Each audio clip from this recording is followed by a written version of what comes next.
Eu tinha só 12 anos quando meu pai me colocou num caminhão e disse que eu ia servir a Deus.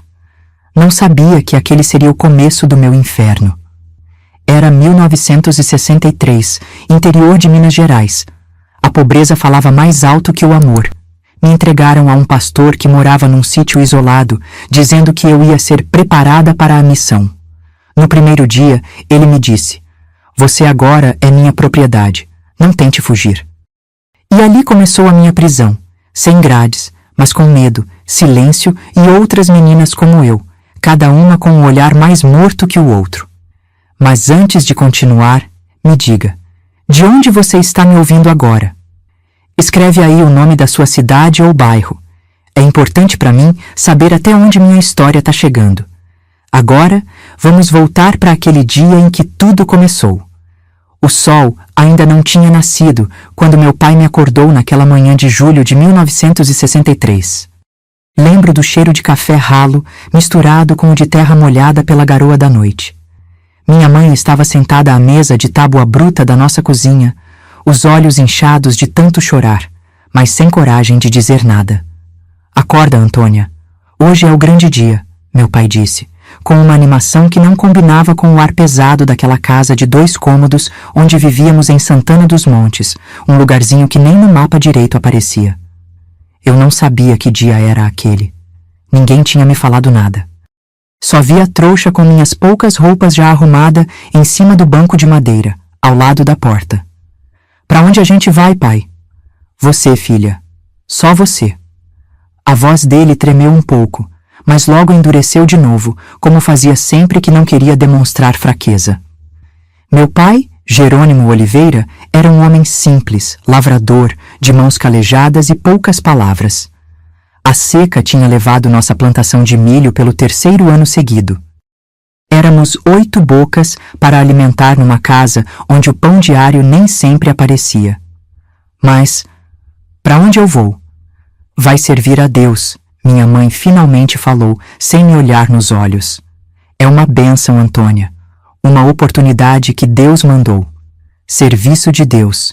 Na minha cabeça de menina, imaginei que iria ajudar na igreja, talvez limpar os bancos ou arrumar as flores para o culto de domingo. Não entendi por que minha trouxa estava arrumada como quem vai para longe. Não entendi o choro contido da minha mãe. Às 5 da manhã, um caminhão velho parou na frente da nossa casa. Era seu Altino, que transportava verduras para a cidade grande uma vez por semana. Ao lado dele, no banco do passageiro, estava o pastor Ezequiel, um homem de uns 50 anos, barba grisalha bem aparada, terno puído mais limpo, uma Bíblia sempre debaixo do braço. Ele vinha à nossa comunidade uma vez por mês fazer cultos no galpão comunitário. Todo mundo o respeitava. Dizia-se que tinha poder de cura, que falava diretamente com Deus. As mulheres mais velhas beijavam sua mão quando ele passava. "Está pronta, pequena serva?" Ele perguntou com um sorriso que não chegava aos olhos. Olhos frios, agora percebo, ao reviver essa memória. Olhos que já me viam como mercadoria. Não respondi. Estava confusa demais, assustada demais. Olhei para minha mãe, que agora chorava abertamente, as lágrimas escorrendo pelo rosto magro e envelhecido antes do tempo. "Vai com Deus, minha filha", ela soluçou, me abraçando forte. "Quando eu volto, mãe?" Ela não respondeu, apenas me abraçou mais forte. Meu pai pegou minha trouxa e a jogou na carroceria do caminhão. Depois, me ergueu como se eu fosse um saco de batatas e me colocou lá também, junto com caixas de verduras e um saco de milho. "Seja obediente", ele ordenou, o rosto fechado, evitando meu olhar. "Faça o que o pastor mandar. É um homem de Deus. Vai te ensinar o caminho certo." E assim, sem mais explicações, o caminhão partiu, levantando poeira da estrada de terra. A última imagem que tive da minha família foi minha mãe abraçada ao meu pai, meus irmãos menores na porta da casa, acenando sem entender direito o que estava acontecendo. Assim como eu. A viagem durou o dia inteiro. Seu Altino dirigia em silêncio, fumando um cigarro atrás do outro. O pastor Ezequiel rezava baixinho, folheando sua Bíblia. De vez em quando, ele se virava para trás e me olhava através da janelinha da cabine, dando um sorriso que me causava um frio na espinha. Já era noite quando chegamos ao destino, uma fazenda isolada, a pelo menos 1 hora da cidade mais próxima. A estrada que levava até lá era tão precária que o caminhão quase atolou 2 vezes. Bem-vinda à Fazenda Betel, disse o pastor Ezequiel quando o caminhão finalmente parou em frente a uma casa grande de 2 andares. A casa de Deus na terra. Desce da carroceria com as pernas dormentes, segurando minha trouxa com força contra o peito, como se aquele pedaço de pano com algumas roupas fosse minha única conexão com o mundo que eu conhecia. A casa era impressionante para os meus olhos de menina criada na pobreza. Tinha varandas largas, muitas janelas, um jardim bem cuidado na frente. Mas algo nela parecia errado. Talvez fossem as janelas do 2º andar, todas com cortinas fechadas mesmo no calor. Ou talvez o muro alto que cercava a propriedade com cacos de vidro no topo. Seu Altino, muito obrigado pela ajuda, disse o pastor, entregando algumas notas de dinheiro para o motorista. Vá com Deus. O caminhoneiro assentiu, evitando olhar para mim. Ele sabia, de alguma forma, ele sabia o que aquele lugar realmente era. Vamos entrar, pequena serva. O pastor colocou a mão no meu ombro, apertando com força desnecessária. As outras meninas estão ansiosas para te conhecer. Outras meninas? Aquilo me deu um pequeno alívio. Não estaria sozinha naquele lugar estranho. A porta da casa foi aberta por uma mulher magra, de uns 40 anos, rosto severo e cabelos presos num coque tão apertado que parecia esticar sua pele. Esta é a irmã Ruth, apresentou o pastor. Ela cuida das meninas quando estou fora em missão evangelizadora. Irmã Ruth me olhou de cima a baixo, como quem avalia um animal na feira. Magrela, comentou com desaprovação, mas serve. Vamos ver se é obediente. Entramos numa sala ampla, mobiliada com sofás antigos e uma estante cheia de livros religiosos. Nas paredes, quadros com passagens bíblicas, principalmente aquelas sobre obediência e castigo. As regras são simples, Antônia, disse o pastor, sentando-se numa poltrona grande que parecia um trono. Aqui, você vai aprender a servir a Deus com todo o seu corpo, toda a sua alma, todo o seu ser. Obediência total é exigida. Qualquer desobediência será vista como influência do demônio e tratada como tal. Seu tom mudou. O homem gentil que pregava na nossa comunidade tinha desaparecido. Em seu lugar estava alguém com olhos duros e voz autoritária. Você agora é minha propriedade. Não tente fugir. Estamos longe de tudo e ninguém acreditaria numa menina contra um homem de Deus. O medo subiu pela minha espinha como uma cobra venenosa. Propriedade? Do que ele estava falando? Quero ir para casa, sussurrei, as primeiras lágrimas escapando dos meus olhos. Por favor, ele riu, uma risada fria, sem humor. Sua casa agora é aqui. Seus pais receberam uma boa ajuda de custo para te trazer para a obra de Deus. Eles não te querem de volta. As palavras me atingiram como um soco no estômago. Meus pais tinham me vendido? Era isso? Não podia ser verdade. Eles me amavam. Eu sabia que sim. Mas a lembrança do olhar evitado do meu pai, do choro da minha mãe, das roupas já arrumadas, tudo agora fazia um terrível sentido. Irmã Ruth, leve-a para conhecer as outras, ordenou o pastor. Amanhã começamos seu treinamento. A mulher me pegou pelo braço com força e me arrastou escada acima. No 2º andar, havia um corredor longo com várias portas. Ela parou na última, tirou uma chave do bolso e abriu. O quarto era simples, com 4 colchões finos no chão, sem camas. Uma janela pequena, alta demais para se alcançar, coberta com cortinas escuras, um crucifixo grande e intimidador na parede, e 3 meninas sentadas em seus colchões, olhando para mim com o mesmo olhar vazio que eu viria a desenvolver nos meses seguintes. Esta é Antônia, a nova serva, anunciou irmã Ruth. Mostrem a ela como as coisas funcionam aqui. Depois saiu, trancando a porta por fora. As meninas continuaram me olhando em silêncio. Eram mais ou menos da minha idade. Uma parecia mais velha, talvez 14 anos. As outras duas deviam ter 10 ou 11. Oi, falei, a voz tremendo. Eu sou a Antônia. Shh, fez a mais velha, levando o dedo aos lábios. Não podemos falar depois das 8. É contra as regras. Que regras? O que é esse lugar? Ela olhou para a porta, certificando-se de que ninguém ouvia, e sussurrou. Eles dizem que é um lugar para servir a Deus. Mas Deus não mora aqui, não. A menor das meninas começou a chorar silenciosamente. A do meio abraçou-a, tentando confortá-la sem fazer barulho. Qual é o seu nome? Perguntei para a mais velha. Helena, estou aqui há 2 anos. Ela é a Joana, apontou para a menina do meio. Chegou há 6 meses, e essa pequena é a Clara, está aqui faz só 2 semanas. Vocês também vieram servir a Deus? Helena deu um sorriso triste. Foi o que disseram as nossas famílias. A verdade é outra. Que verdade? Ela ia responder quando ouvimos passos no corredor.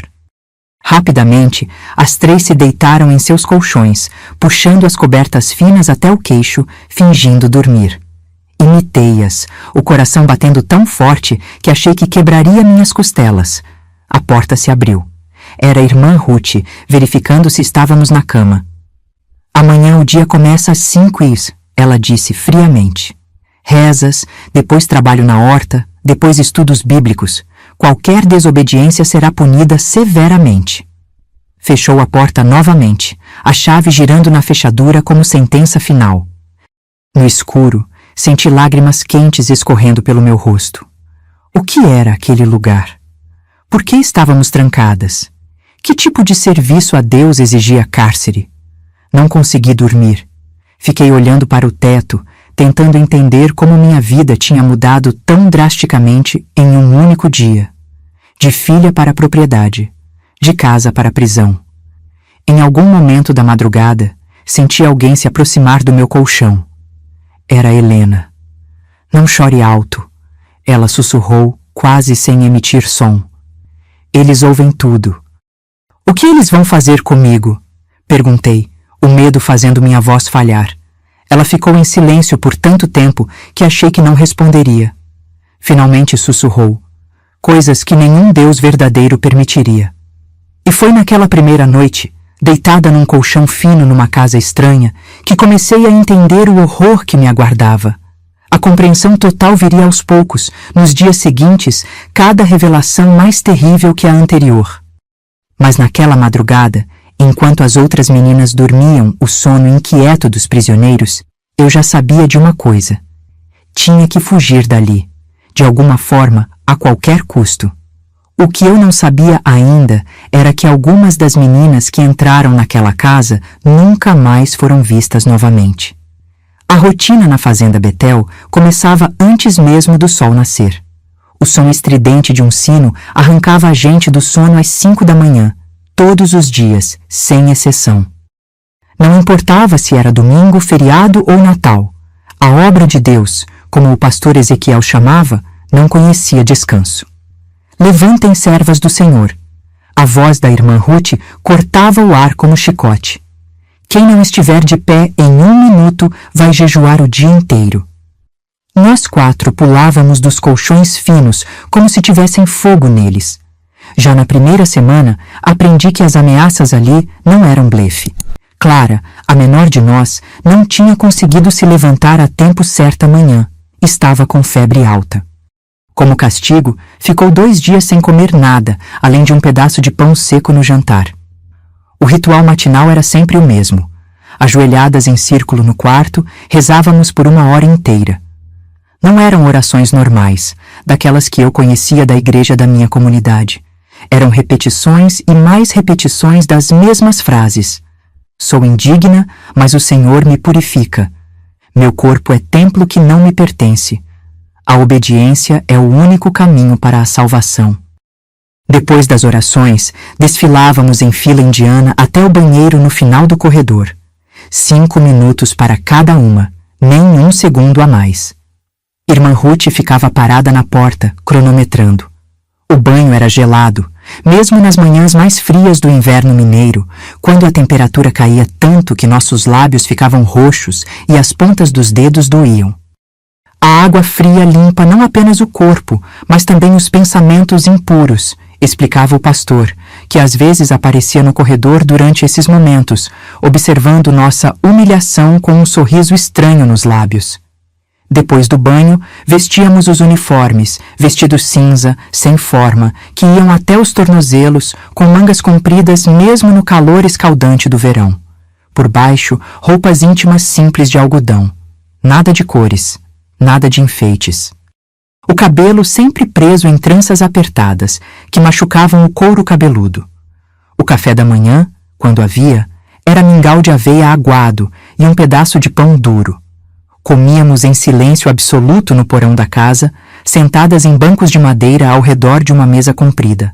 O pastor rezava antes e depois, sempre lembrando que a comida é misericórdia divina para servas que não merecem nada. Depois vinha o trabalho na horta, que alimentava não só a casa, mas também fornecia verduras e legumes que o pastor vendia na cidade. Nós capinávamos, plantávamos, colhíamos, sob o sol forte, sem chapéu, sem proteção. Minhas mãos, que já tinham calos de trabalhar na roça com meu pai, ganharam novos calos, novos cortes, novas cicatrizes. Meio-dia, mais orações. Depois almoço. Normalmente uma sopa rala com as verduras que não estavam boas o suficiente para vender. À tarde, estudos bíblicos na sala grande, onde o pastor lia passagens selecionadas sobre a submissão feminina, o pecado original de Eva, a punição eterna para os desobedientes. Aqueles não eram estudos bíblicos de verdade, era lavagem cerebral.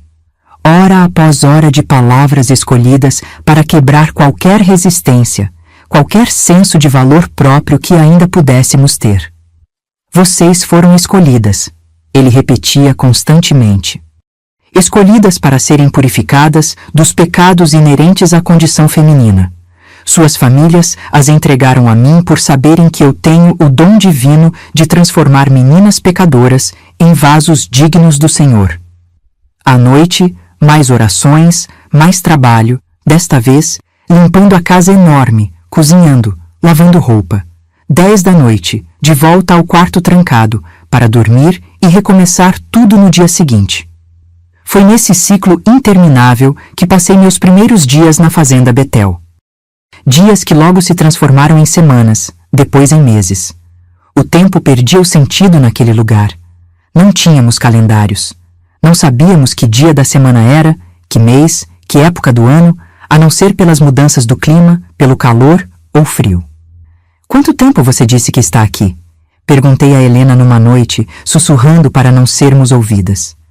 Acho que 2 anos, talvez mais. E sua família nunca veio te buscar? Nunca perguntou por você? Ela deu um sorriso triste, daqueles que carregam mais dor que qualquer lágrima. No começo eu achava que viriam. Depois entendi que não. O pastor diz que recebem cartas nossas regularmente. Cartas? Mas nós nunca escrevemos cartas. Ele escreve, imitando nossa letra, contando como estamos felizes aqui, como estamos aprendendo muito, como nos sentimos abençoadas. Um arrepio percorreu minha espinha. Se era assim, meus pais nunca desconfiariam, nunca viriam me buscar. Helena, o que ele faz com a gente aqui? Qual é o propósito de tudo isso? Ela olhou para a porta, depois para as outras meninas que dormiam, ou fingiam dormir. Aproximou-se ainda mais, sua boca quase tocando meu ouvido. Não sei tudo. Sei que não somos as primeiras. Havia outras antes de mim. E onde elas estão agora? Não sei. Um dia estavam aqui, no outro não. O medo apertou meu peito como uma mão gelada. Elas... fugiram? Helena não respondeu imediatamente. Quando finalmente falou, sua voz era tão baixa que quase não ouvi. Lembra da Marta? Estava aqui quando cheguei. Uma menina de cabelo cacheado, sardas no rosto? Balancei a cabeça. Não conhecia nenhuma Marta. Uma noite, o pastor veio buscá-la. Disse que era tempo de acender. Ela nunca voltou. Depois foi a Luísa. Depois, a Beatriz. Acender? O que isso significa? Não sei. Só sei que depois o pastor fica diferente por uns dias, mas satisfeito, como se tivesse conseguido algo importante. Engoli em seco, tentando não imaginar o que poderia ter acontecido com aquelas meninas. Mas minha mente de criança, ainda inocente apesar de tudo, não conseguia conceber os horrores que só entenderia completamente anos depois. Foi na minha 3ª semana na Fazenda Betel que testemunhei o primeiro ritual. Estávamos todas na sala grande, tendo mais uma sessão de estudos bíblicos, quando ouvimos um carro chegando. Isso era raro. Quase ninguém visitava aquele lugar isolado. O pastor interrompeu a leitura, um sorriso estranho formando-se em seus lábios. Irmã Ruth, leve as meninas para o quarto, exceto Clara. A menorzinha, que tinha chegado pouco antes de mim, arregalou os olhos de medo. Ela não tinha mais que 10 anos, era pequena demais até para sua idade, com cabelos loiros quase brancos e olhos grandes e assustados. Por que só ela fica? Perguntou Helena, numa rara demonstração de coragem. O rosto do pastor endureceu. Está questionando minhas ordens, Helena? Acho que precisa de um dia no quarto de reflexão. O quarto de reflexão. Só o nome já nos enchia de pavor. Era um cubículo sem janelas no porão, onde as desobedientes eram trancadas, às vezes por dias, no escuro completo, sem comida, só com água suficiente para não morrer de sede. Helena baixou os olhos, derrotada. Perdão, pastor, não questionarei mais. Ótimo, agora saiam, todas, exceto Clara. Subimos as escadas em silêncio, empurradas pela irmã Ruth, que pela primeira vez, desde que cheguei, parecia desconfortável. Seus olhos evitavam os nossos, suas mãos tremiam levemente ao trancar a porta do quarto. Corremos para a janela, que era alta demais para alcançarmos normalmente. Mas Helena tinha a ideia de empilharmos os colchões. De lá de cima, conseguíamos ver parte do pátio da fazenda. Um carro preto, grande, estava estacionado. 2 homens de terno, um gordo, de barba, outro mais novo, esbelto, conversavam com o pastor. Dinheiro trocou de mãos, muitas notas. O que está acontecendo? Perguntei confusa. Não sei ao certo, respondeu Helena. Mas não é a primeira vez que vejo esses homens, ou outros como eles. 10 minutos depois, ouvimos um grito. Era a voz de Clara. Não havia dúvida. Um grito que começou alto, assustado, e depois foi abafado, como se alguém tivesse coberto sua boca. Joana começou a chorar, baixinho. Helena a abraçou tentando confortá-la, mas ela própria tinha lágrimas nos olhos. Eles vão machucá-la? Perguntei, embora já soubesse a resposta. Sim, Helena respondeu, a voz embargada. Como machucaram as outras? Naquela noite, Clara não voltou para o quarto. No dia seguinte, quando perguntamos por ela, o pastor anunciou durante as orações matinais. Nossa irmã Clara ascendeu. Foi chamada para uma missão especial. Não a veremos mais, mas ela estará servindo ao Senhor de uma nova forma. Trocamos olhares, mas ninguém disse nada. O pacto do silêncio já estava instalado entre nós, falado nas entrelinhas, nas lágrimas engolidas, no medo compartilhado. Sabíamos que questionar significava punição, resistir significava desaparecer. 2 semanas depois, uma nova menina chegou. Seu nome era Sara. Tinha 11 anos, a mesma idade de Joana. Como todas nós, tinha sido doada pela família à obra de Deus. Foi quando comecei a perceber o padrão. Éramos sempre 4, nem mais, nem menos. Quando uma ascendia, outra chegava para substituí-la. Éramos consumíveis, descartáveis, peças substituíveis numa máquina de horror disfarçada de devoção religiosa. As semanas se transformaram em meses. O inverno chegou, com suas manhãs geladas que tornavam os banhos frios uma tortura ainda maior. Meu corpo mudou. Cresci alguns centímetros, comecei a desenvolver curvas que o vestido cinza tentava esconder. O olhar do pastor também mudou. Começou a me observar durante os estudos bíblicos, durante o trabalho na horta, olhares que me faziam sentir suja, exposta, vulnerável. Helena, sussurrei uma noite, acho que serei a próxima. Ela não perguntou, a próxima para quê? Não era necessário. Apenas segurou minha mão na escuridão, seus dedos frios entrelaçados nos meus. Temos que fugir daqui, ela disse, depois de um longo silêncio. Antes que seja tarde demais. Como? As janelas são altas demais, as portas estão sempre trancadas, o muro é coberto de cacos de vidro.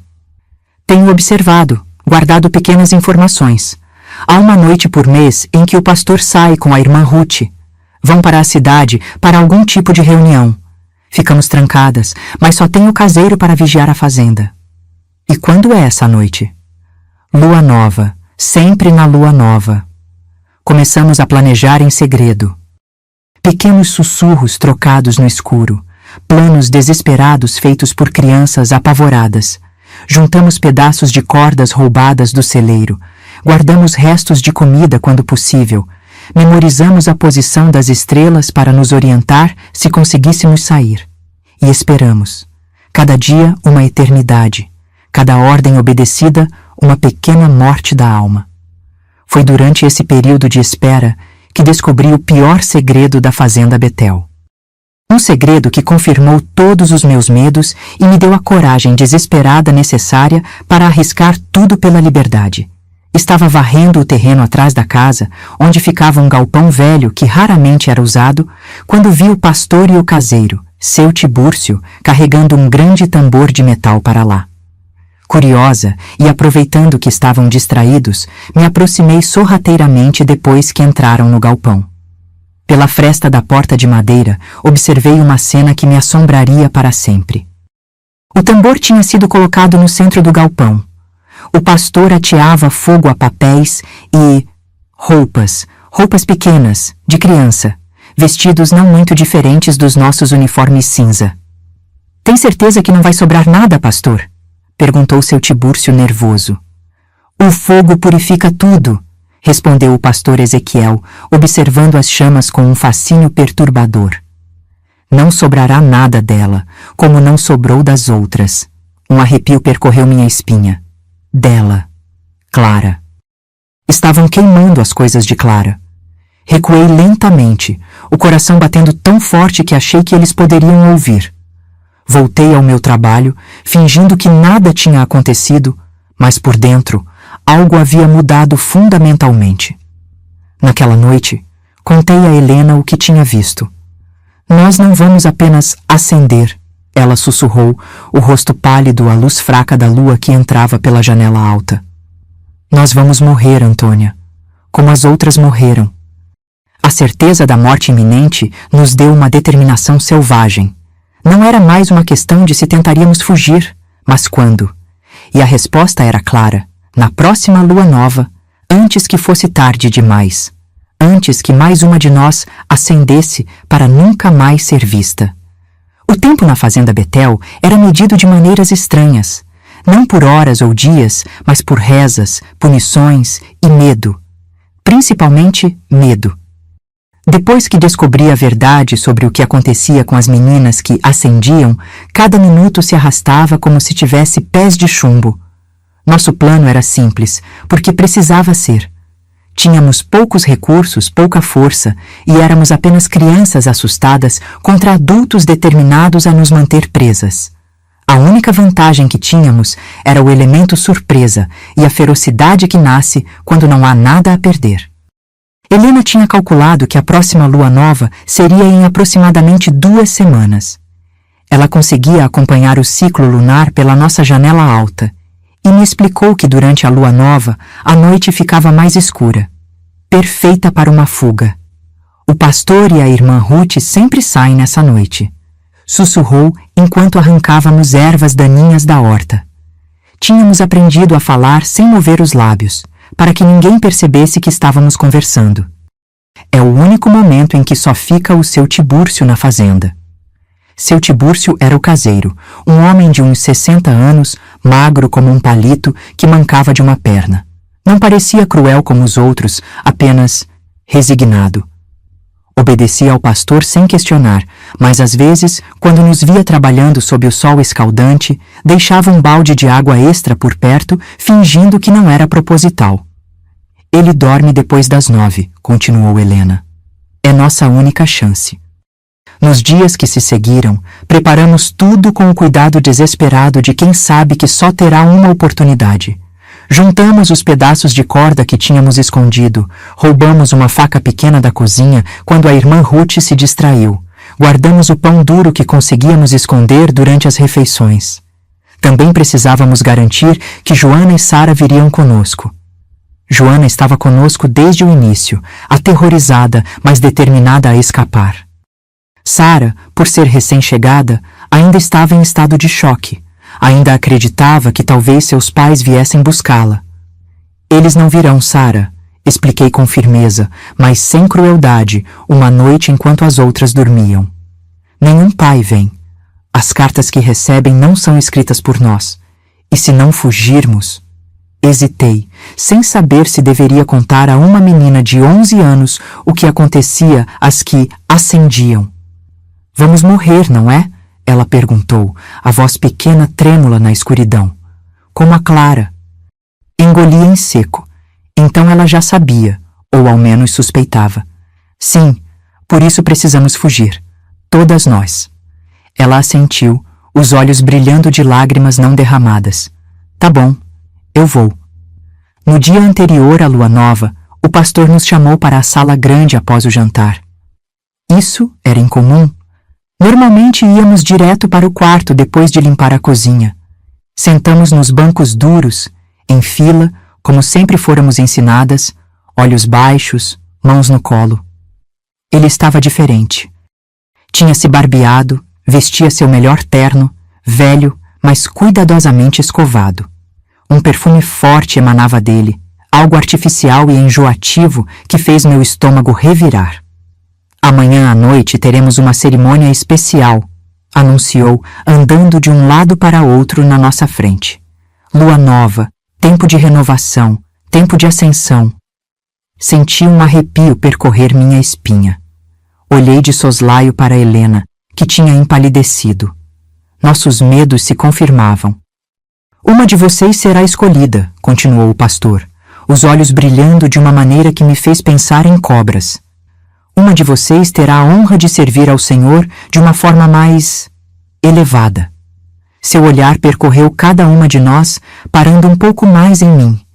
Não consegui respirar por alguns segundos. Era eu. Eu seria a próxima a ascender, a próxima a desaparecer. Antônia, ele disse finalmente, confirmando meu terror. Você está entre nós há quase 6 meses. Aprendeu as lições. Está pronta. Não respondi. Não podia. Minha garganta tinha fechado em pânico puro. Irmã Ruth vai prepará-la amanhã, ele continuou. Um banho especial. Roupas especiais. À noite, quando voltarmos da cidade, a cerimônia será realizada. Olhei para a irmã Ruth, que estava parada no canto da sala. Pela primeira vez desde que cheguei, vi algo diferente em seu rosto sempre impassível. Algo como... remorso? Pena? Mas durou apenas um segundo, logo substituído pela máscara de severidade habitual. Agora vão dormir, ordenou o pastor. Amanhã será um grande dia. Subimos as escadas em silêncio, irmã Ruth nos seguindo como sempre. Quando chegamos ao quarto, ela trancou a porta como de costume, mas hesitou antes de sair. Antônia, chamou, a voz mais baixa que o normal. Seja obediente amanhã. Não torne as coisas mais difíceis para você mesma. Era o mais próximo de gentileza que ela já tinha demonstrado. E mesmo assim, soava como uma sentença de morte. Quando seus passos se afastaram pelo corredor, as 4 nos reunimos no colchão de Helena, que era o mais distante da porta. Temos que ir esta noite, sussurrei desesperada. Não podemos esperar até amanhã. Mas o pastor e a irmã Ruth estão aqui, argumentou Sara, aterrorizada. E não é lua nova ainda. Não importa, disse Helena, decisiva. Antônia está certa. Se esperarmos até amanhã, ela... Não completou a frase. Não precisava. Como vamos sair? perguntou Joana, a voz trêmula. A porta está trancada. Helena se levantou e foi até a janela alta. Por aqui. Mas é muito alto. Empilhamos os colchões como fazemos para espiar lá fora. Amarramos as cordas que guardamos. É nossa única chance. Não perdemos tempo debatendo. O plano que tínhamos elaborado para a noite seguinte teria que ser executado naquele momento, pronto ou não. Arrastamos os colchões em silêncio, empilhando-os sob a janela. Helena, por ser a mais alta, subiu primeiro e forçou a janela, que abriu com um rangido que soou ensurdecedor nos nossos ouvidos aterrorizados. Ficamos paralisadas, esperando passos no corredor, a chave girando na fechadura. Nada aconteceu. Helena amarrou nossas cordas improvisadas, pedaços de lençóis rasgados e outras sobras que tínhamos conseguido juntar, no parapeito da janela. Testou a resistência. Não era muito, mas teria que servir. Joana vai primeiro, por ser a mais leve, decidiu Helena. Depois Sara, depois você, Antônia. Eu vou por último. Joana subiu trêmula no monte de colchões. Relutante, agarrou a corda e começou a descer pelo lado de fora. Era uma queda de quase 6 metros até o chão. Se a corda não aguentasse, mas aguentou. Joana chegou ao chão e fez um sinal. Depois foi a vez de Sara, que escorregou na metade do caminho e caiu com um baque surdo que nos deixou em pânico. Mas ela se levantou, aparentemente ilesa, apenas assustada. Sua vez, disse Helena, me empurrando para a janela. Subi nos colchões e olhei para baixo. A noite estava mais escura do que eu gostaria, sem lua e com nuvens encobrindo as estrelas. Lá embaixo, Joana e Sara pareciam 2 sombras pequenas e assustadas. À distância, as luzes da casa principal brilhavam, ameaçadoras. Engoli o medo e agarrei a corda. Não era hora de hesitar. Um pé após o outro, fui descendo pela parede áspera da casa, sentindo a corda improviada cortar minhas mãos, os joelhos ralarem na superfície irregular. Quando estava quase chegando ao chão, ouvi o som que mais temia, a porta do quarto sendo aberta. As meninas fugiram. Era a voz da irmã Ruth, estridente de alarme. Helena, ainda no quarto, não teve chance de descer. Olhei para cima e a vi se debruçando na janela. Corram! Ela gritou, abandonando todo o cuidado com silêncio. Corram e não olhem para trás. Mas e você? Gritei de volta, lágrimas queimando meus olhos. Vou atrasar eles. Vão para a minha estrada, sigam para o norte, procurem ajuda. Antes que pudesse argumentar, vi a sombra da irmã Ruth aparecer na janela ao lado dela. Um grito, sons de luta. Depois, silêncio. Vamos! Joana agarrou meu braço, puxando-me para longe da casa. Não podemos ajudá-la agora. Corremos como nunca tínhamos corrido antes. Através do pomar escuro, pelos fundos da propriedade, em direção ao muro que separava a fazenda do mundo exterior. Atrás de nós, ouvimos o alarme ser disparado, um sino estridente que cortava a noite como uma faca. Elas fugiram, encontrem-nas. A voz do pastor, distorcida pela raiva, ecoou na escuridão. O muro tinha quase 2 metros de altura, coberto com cacos de vidro no topo. Paramos diante dele, ofegantes e desesperadas. E agora? Perguntou Sara, o pânico evidente em sua voz infantil. Olhei em volta, frenética. Tinha que haver um jeito. Não podíamos ter chegado tão longe para falhar agora. E então vi uma árvore velha cujos galhos se estendiam sobre o muro, uma jabuticabeira que crescia torta, como se tentasse escapar do terreno tanto quanto nós. Ali! Apontei. Vamos subir e pular do outro lado. Não era fácil. A árvore tinha casca lisa e escorregadia, e nós estávamos fracas após meses de alimentação precária. Mas o desespero nos deu força. Primeiro ajudei Sara a subir, depois Joana.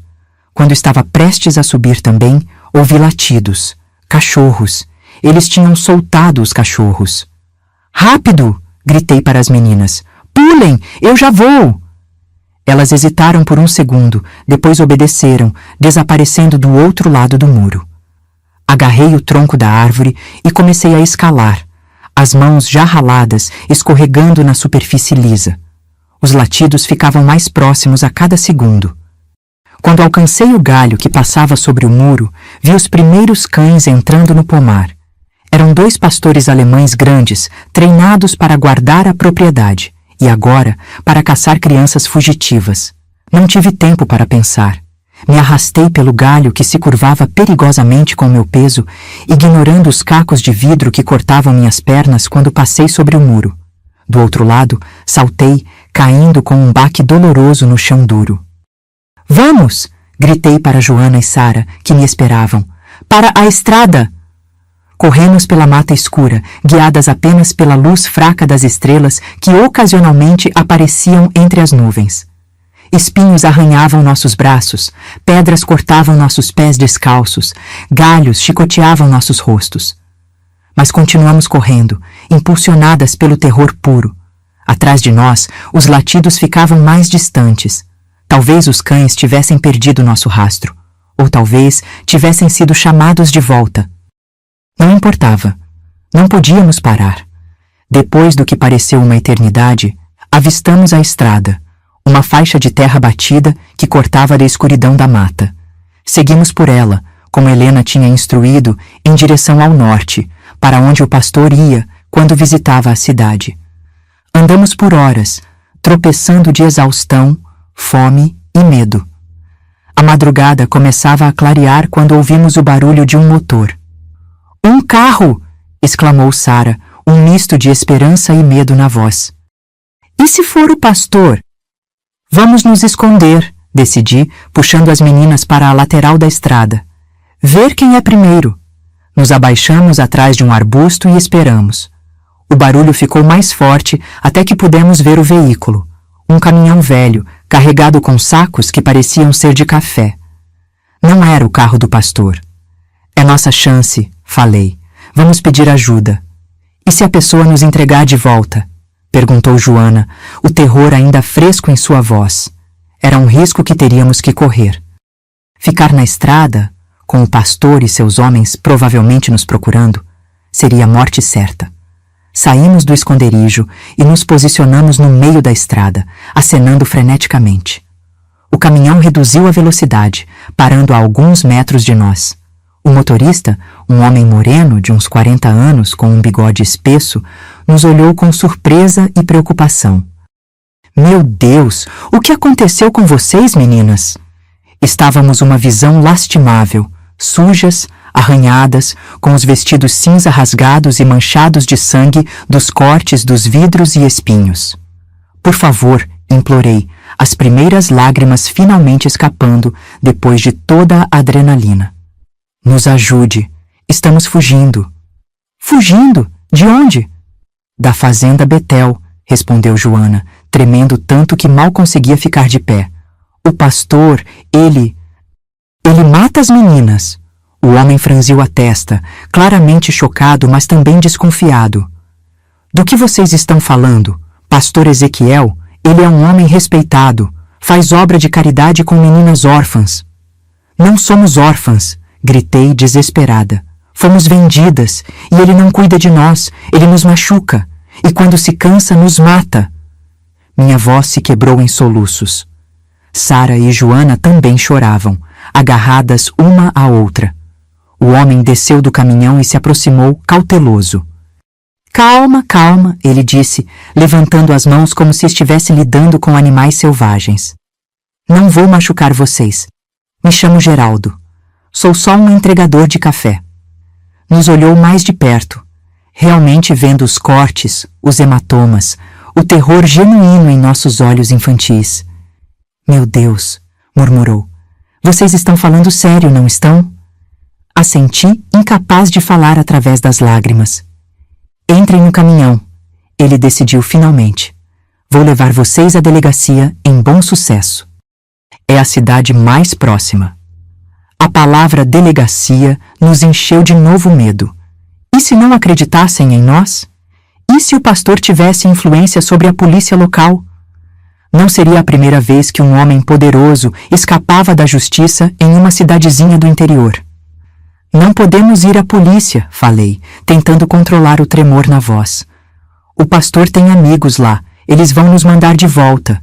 Geraldo franziu a testa, pensativo. Tem uma clínica na cidade. Minha cunhada trabalha lá como enfermeira. Posso levar vocês para ela primeiro, cuidar desses cortes, depois decidimos o que fazer. Era o melhor que poderíamos esperar. Assentimos e subimos na cabine do caminhão, apertadas, mas aliviadas por estarmos finalmente longe da fazenda Betel. Enquanto o veículo avançava pela estrada de terra, olhei para trás uma última vez.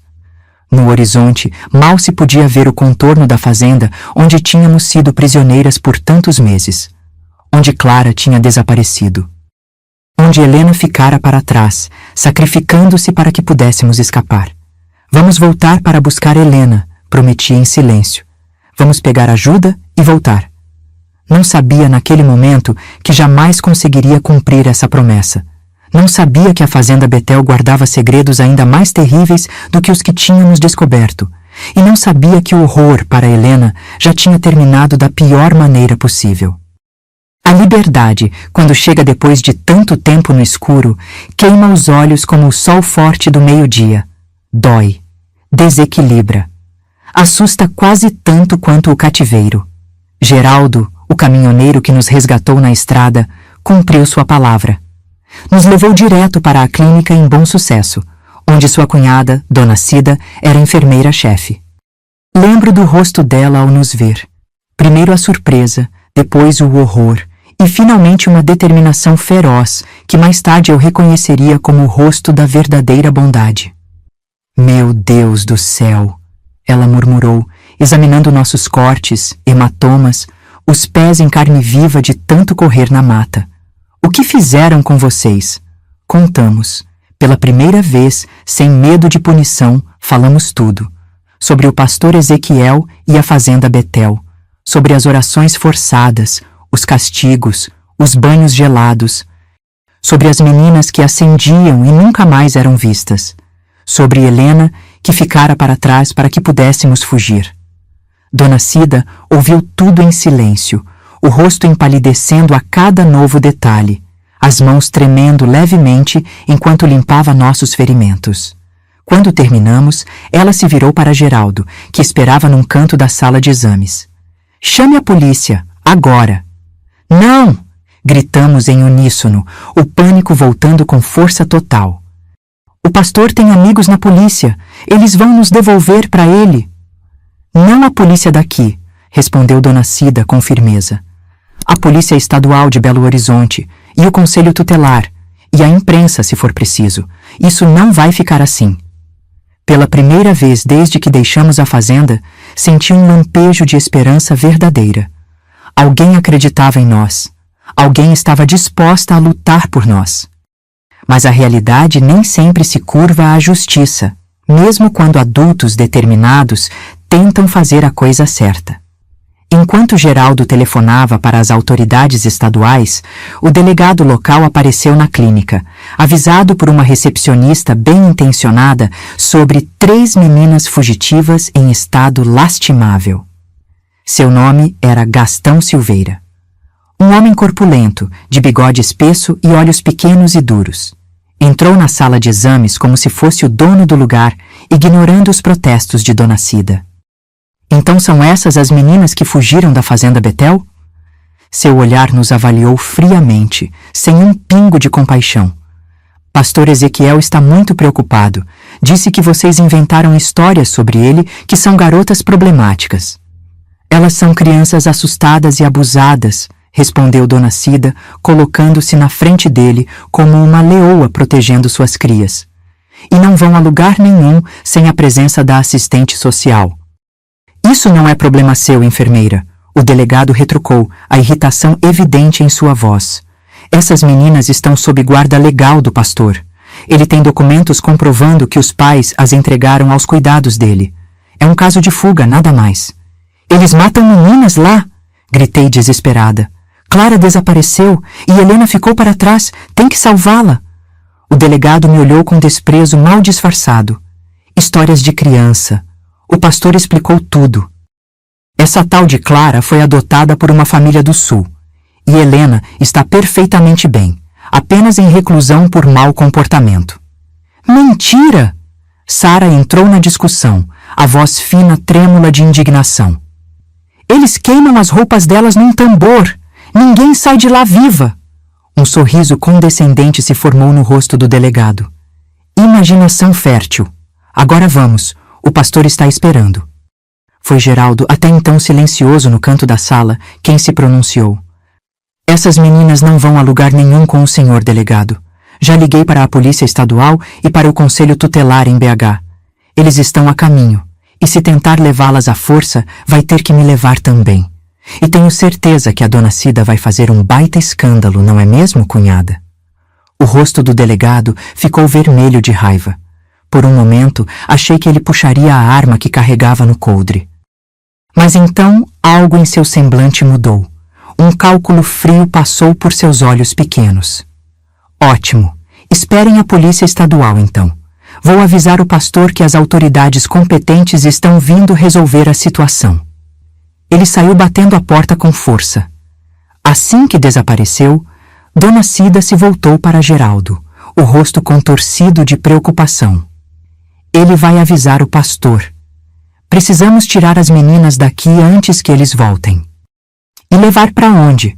A Polícia Estadual ainda vai demorar horas para chegar de BH. Dona Cida pensou por um momento, mordendo o lábio. Então, tomou uma decisão. Para o convento. As freiras vão protegê-las até que as autoridades adequadas cheguem.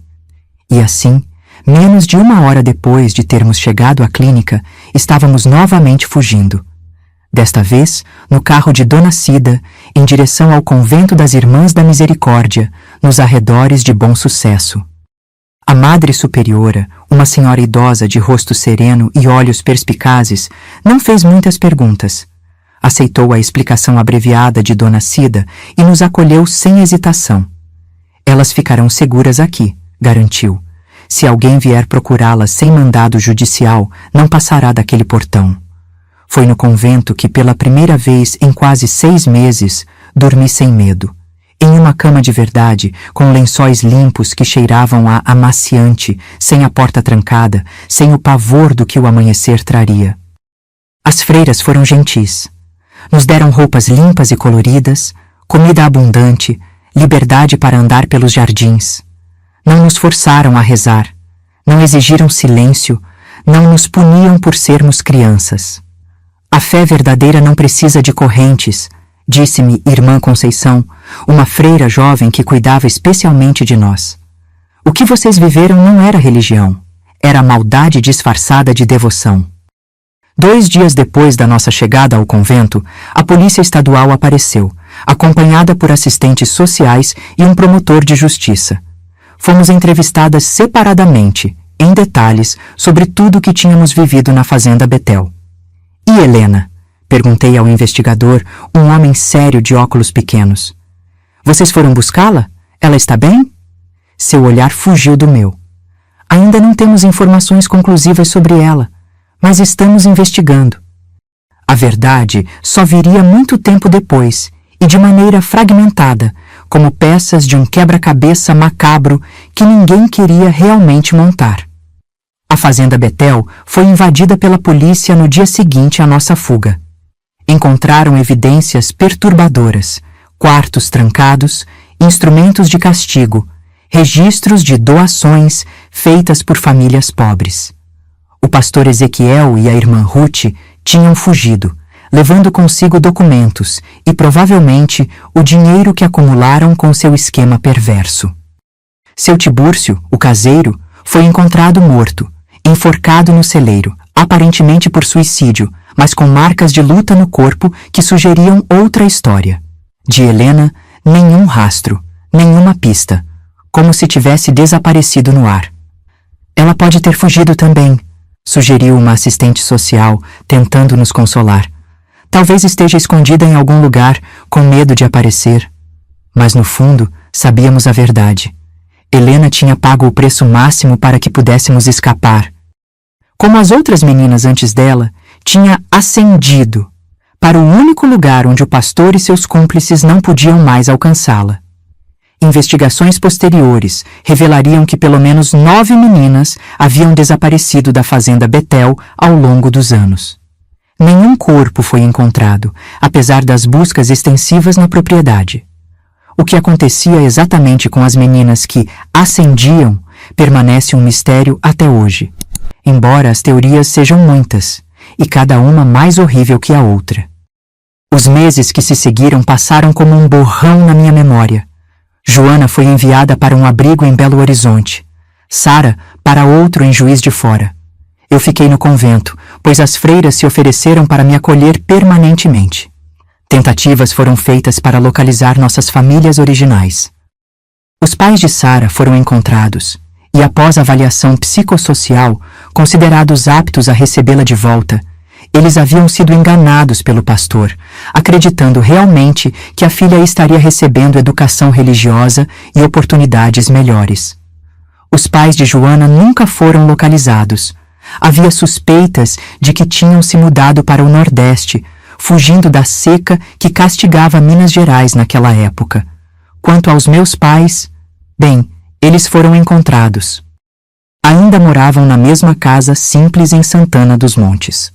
Quando os assistentes sociais chegaram, minha mãe chorou, afirmando que acreditava que eu estava bem, recebendo educação religiosa, como prometido. Meu pai permaneceu em silêncio, evitando os olhos de todos. "Quer voltar para eles?" perguntou a assistente social, depois de me contar sobre a visita. "Não", respondi, sem hesitação. A ferida da traição ainda estava aberta demais. "Quero ficar com as freiras." E fiquei. Por 6 anos, o convento foi meu lar. As Irmãs da Misericórdia me educaram, me protegeram, me mostraram que a fé pode ser um conforto, não uma prisão. Estudei, cresci, comecei lentamente a deixar as sombras da fazenda Betel para trás. Mas nunca esqueci. Nunca poderia esquecer. Aos 18 anos, saí do convento para estudar enfermagem, inspirada por Dona Cida, a mulher que não teve medo de desafiar um delegado corrupto para proteger 3 meninas desconhecidas. Me formei com distinção e comecei a trabalhar no Hospital das Clínicas em Belo Horizonte. Por anos, acompanhei as notícias sobre a busca pelo pastor Ezequiel e a irmã Ruth. Foram vistos no Paraguai, depois na Bolívia, depois no Peru. Sempre um passo à frente da justiça, sempre protegidos por uma rede de cúmplices que, em nome de uma fé distorcida, fechavam os olhos para os horrores que haviam cometido. Em 1982, quase 20 anos após nossa fuga, recebi uma ligação. Era Joana.